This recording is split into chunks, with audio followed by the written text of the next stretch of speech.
Okay everyone, welcome back. This is now part 3 of Thunderbirds Are Go.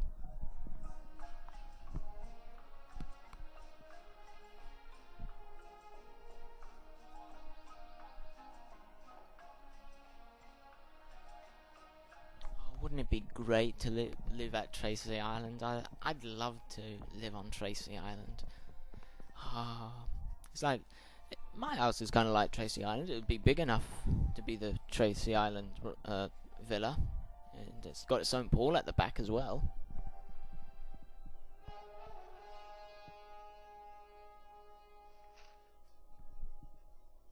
Well, Father, takeoff is scheduled for tomorrow morning. You'll have to make a decision soon, Dad. Even if it's no. This is a tough one. I know how you boys feel. I guess you're raring to go. But as you know, we have a strict rule here. No international rescue craft is launched unless someone is in grave danger. Right? Right? Guess so, Dad. That's the way it's always been. Guess you're right, Dad. Yeah. However, rules were made to be broken. Now, this is what we do. Scott? Yes, sir? Launch Thunderbird 1, proceed to Glenfield, and stand by there for the takeoff of 0X. Yes, sir. Virgil, launch Oh yeah, the Thunderbirds are ready to go. When 0X takes off, escort it through the atmosphere on the first part of its journey. Yes, sir. Father, can I? Yes, you can. Launch Thunderbird 3 and orbit the Earth until 0X has established its course to Mars. Gee, thanks, Dad. What about me, Father? Well, it's unlikely that you'll be needed, but you'd better be ready in case. Yes, sir. Okay, boys. Thunderbirds are go. Never before even in the series, you never got to see anything like this. You never got to see all 3 Thunderbirds get launched at once.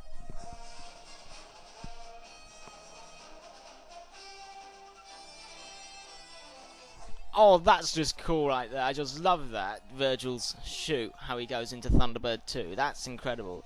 It's just like Ian Hughes 68 commented.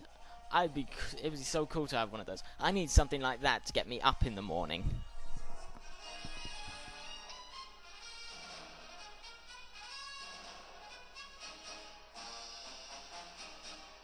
And you know what?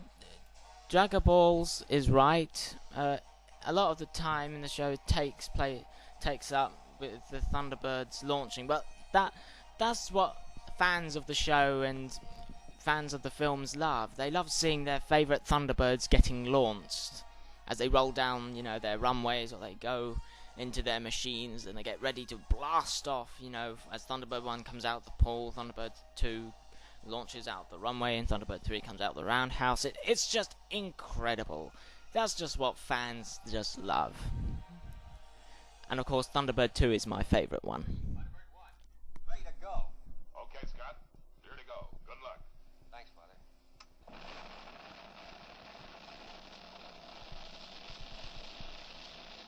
And there goes Thunderbird 1.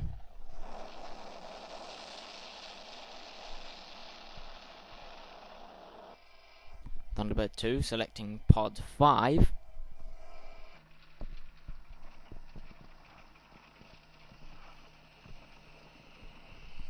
Goes down the cliff face. Thunderbird 2's ready for launching.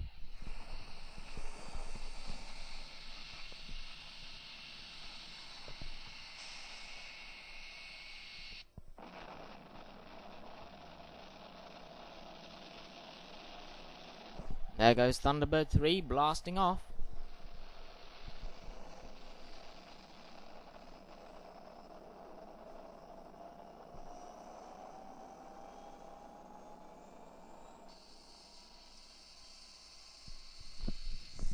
The only thing I can nitpick about this film is how come Thunderbird 3 never incinerated or blew up the roundhouse when it lifted off?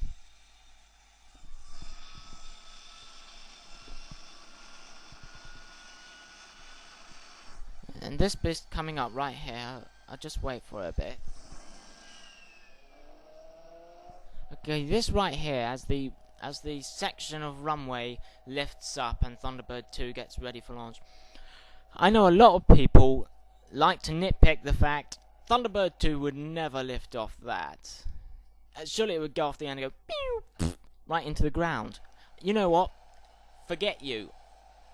I hate people that say that. You know what? Thunderbird 2, each of those red things at the back of Thunderbird 2 contains 15 800 ton of thrust 15 rocket motors producing 8,000 pounds of thrust, alright? All those going at once. Now, times 8,000 by 15, times that by 2, and you'll have the total amount of thrust produced by Thunderbird 2 when it lifts off. It would not just shoot, it would shoot right off that launch pad into the sky. And furthermore, a lot of people say, oh, Thunderbird 2 can never fly with such tiny little wings. It flies 5,000 miles per hour. It flies nearly 5 times the speed of sound. At that speed, you wouldn't need such huge wings to maneuver. The slightest movement will send you flying in any direction. And furthermore, they say, oh, why does it have the wings facing the opposite direction? Why are they not trailing backwards or forwards? You know what? There was an aircraft company in America that produced a jet fighter which had its wings trailing forwards instead of backwards, you know, just to see what would happen. And you know what? They found that the back of the wing had more surface area. They could fit larger ailerons on, which means the aircraft could make tighter turns and was more maneuverable. So pop that in your pipe and smoke it. Thunderbirds 1, 2, and 3 are on their way. I want you to go to the States immediately and ensure that there's no sabotage attempt this time. FAB, Jeff. I'll fly over with Fab 1 right away. Now, I'll need to move around there freely on this type of assignment. Can you pull a few strings your end to see that I get the necessary parts? Will do, Penny. There's a big press conference tomorrow evening. You'll be representing a British magazine. FAB, Jeff. I mean, a lot of people wonder, why do I bother about, a TV program and films that were made during the 60s? You know what? Thunderbirds was repeated during the 90s in the UK. It was being rebroadcast over the British TV airwaves. And you know what? I saw every episode of that TV series, and I was like, wow! What year was this made? 1960s? Get away! I thought this was brand spanking new. This is incredible. This is great. And you know what? They brought out a whole load of new toys as well, and I bought them all. This is cool. This Thunderbird 2 coming into land vertically, not needing a runway. That's awesome.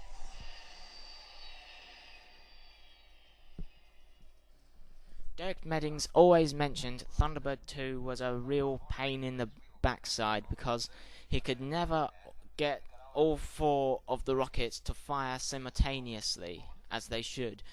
There would always be one that would go off too early, or there was one that would stay on when the other 3 went off. And in conclusion, as I always say, the only bad publicity is no publicity. So have a good conference, but please be brief. Our astronauts can only spare you half an hour because, as I'm sure you are aware, they have a very busy schedule ahead of them tomorrow.